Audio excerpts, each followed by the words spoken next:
walking with it.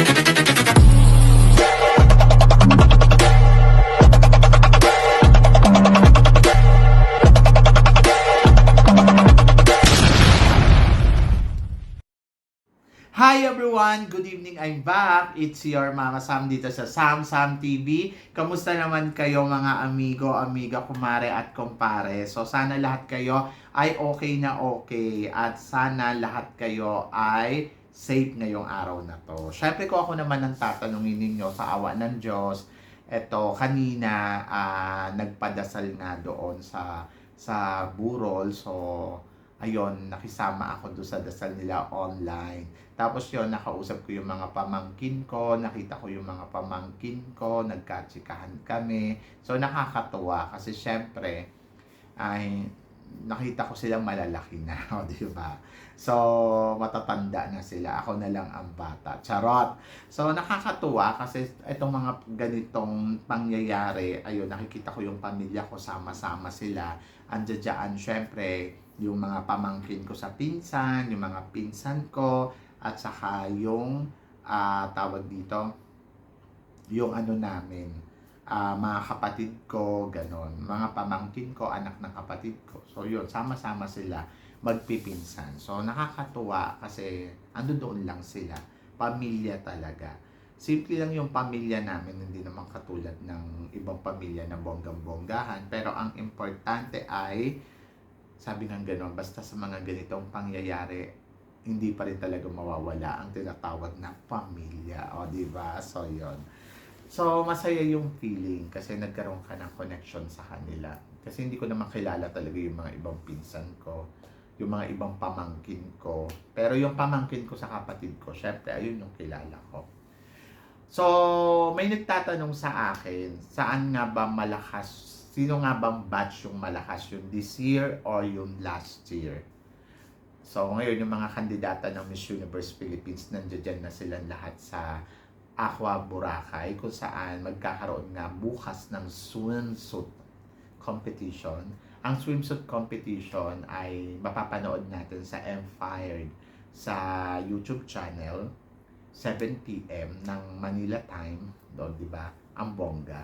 So, syempre lahat tayo excited dahil dito magkakaalaman kung sino nga ba ang the best. O, di ba? Kasi syempre pag napasama dyan sa top 5, panalo. Kasi yung laro nung nakaraan, alam mo kung ano yung naka-exciting dito?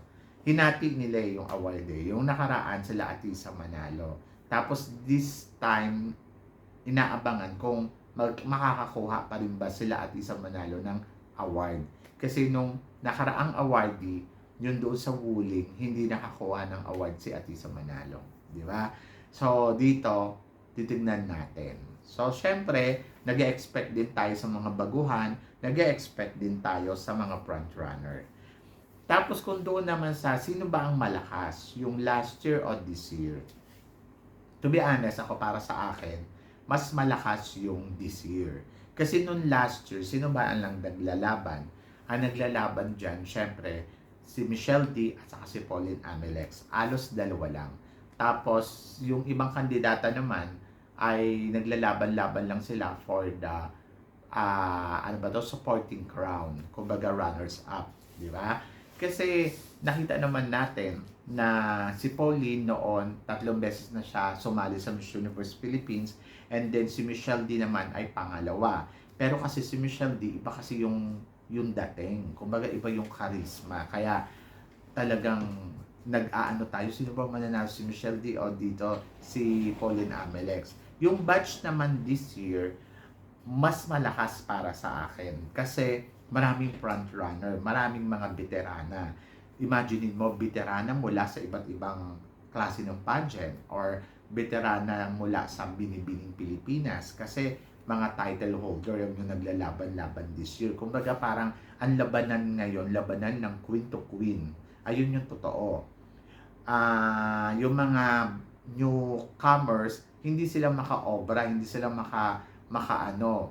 Pero may dalawang newcomers ako nakikita na talagang very strong. Ito nga si Alexi Brooks at saka si Baguio, si Tara Valencia. Silang dalawa yung masasabi ko na talagang malakas na baguhan. Tapos yung the rest, parang hindi pa natin makita eh. So, dito, mga beauty queen yung naglalaban-laban. Andiyan dyan si Pampanga, andiyan dyan si, si Taguig, di ba? Andiyan dyan si Cebu, andiyan dyan si Laguna, andiyan dyan si, ano pa ba? Sino pa ba to? Si Christy Magcari, si Cebu, si Pampanga, at saka si Atisa Manalo. So, sila. Kumbaga, para kung iisipin mo, itong mga girls na to, well-experienced na sa international pageant. Imagine mo, Atisa Manalo, first runner-up, di ba, sa Miss International. Tapos, si Christy Magcari, first runner-up sa Miss Intercontinental. Tapos, si Cebu, si Chris Stephanie Hanson, ay dating second runner-up sa Miss Intercontinental. Tapos, si Pampanga naman, Miss Tourism International title holder. Di ba? Tapos, sino pa ba? Si Rosales, alam ko, title holder din siya. So, talagang masasabi mo, labanan talaga ng mga reyna. Kumbaga, well-experienced na sila. So, malalaman mo yon. Tapos, mga pumapalo din sila sa mga award, di ba? Sa Walling, doon si Laguna, si Taguig, si Cebu. Tapos, doon naman sa ang nakakuha naman ay si Pampanga at saka si, tawag dito, Atisa Manalo. Tapos dinagdagan pa ng Victoria Velasquez Vincent na kung saan naging second runner-up sa naging Miss Charity yata or dito sa Miss Universe Philippines. So kumbaga sa mga reyna ng mga Miss Universe Philippines, siya yung pangalawang beses na sumali. Kumbaga parang alam niya na yung laro dito. So very strong din. Plus nadagdagan pa na Stacy na naging second runner-up sa Binibining Pilipinas. So, kung iisipin mo, talagang well-experienced yung mga naglalaban-laban dito sa Miss Universe Philippines 2024. Kaya, masasabi ko, very strong, guys. Pero kung tutuusin, yung mga nakikita natin sa kanilang kabugan, hindi rin ako magtataka kung bakit ang front runner ay hindi talaga nagbibigay doon sa mga baguhan. Kasi, talagang very strong talaga sila. But, Tara Valencia, magaling yung laro. Kasi sa Tara Valencia, kung iisipin mo, baguhan, walang experience sa national pageant, pero nandiyan. And then, possible din na siya din ang manalo na Miss Universe Philippines, di ba? Kung iisipin mo. And then, Victoria Velasquez Vincent, ganun din. Pero talagang ito yung pangalawang pagkakataon na tinatry ni Victoria Velasquez Vincent. But, marami na nagsasabi, si Atisa daw talaga ang very strongest candidates. Bakit nga ba si Atisa? Bakit hindi si Christy Magcari? Si Christy Magcari talagang nakikita din naman natin na total package. Pero kasi si Atisa Manalo kasi, she is Miss International. First runner-up. And alam naman natin na ang Miss International ay isa sa mga pinakamalaking pageant. Kumbaga sa mga pageant na kinikilala, ang unang-una ay ang Miss Universe, pangalawa ang Miss World, pangatlo ang Miss International, pang-apat ang Miss Earth. Kumbaga, si Atisa Manalo sobrang taas ng posisyon sa lahat ng kandidata. Kaya siya yung nilulooking forward natin na maging Miss Universe ngayong taon na to. Kasi iba yung Atisa Manalo. Kung iisipin mo. So, pangalawa dito, si Christy Magcari. Kasi si Christy Magcari, first runner-up sa Miss Intercontinental. And then, syempre, nakadalawang national pageant na siya. Ang Mutya ng Pilipinas at saka ang Binibining Pilipinas. So, kumbaga, yung experience niya talagang profile malinis. Plus, grabe pa yung ganda niya. Kaya, talaga lahat tayo ay naghihintay kung sino nga ba talaga ang kokoronahan dito. So, para sa akin, itong batch na to ang pinakamatindi at in fairness sa mga baguhan. Katulad ni Iloilo at saka syempre ni Baguio, ay talaga namang masasabi ko, my gosh, they are very strongest din. Kasi kung iisipin mo, pumantay kayo dito sa mga talagang reyna ng mga ano ba to, mga veterana sa pageant. Kumbaga, hindi madali to at hindi biro to. Ano ang tsansa ng baguhan sa mga frontrunner? Kung kaya talaga nilang maligwak yung performance na tinatawag. Pero kasi sa nakikita natin, lumilevel lang din naman tong mga frontrunner dito sa mga baguhan. Kaya medyo madali lang din sila madali. Pero kung experience, syempre, alam ng mga baguhan, ng mga frontrunner kung paano lalaruin yung pageant.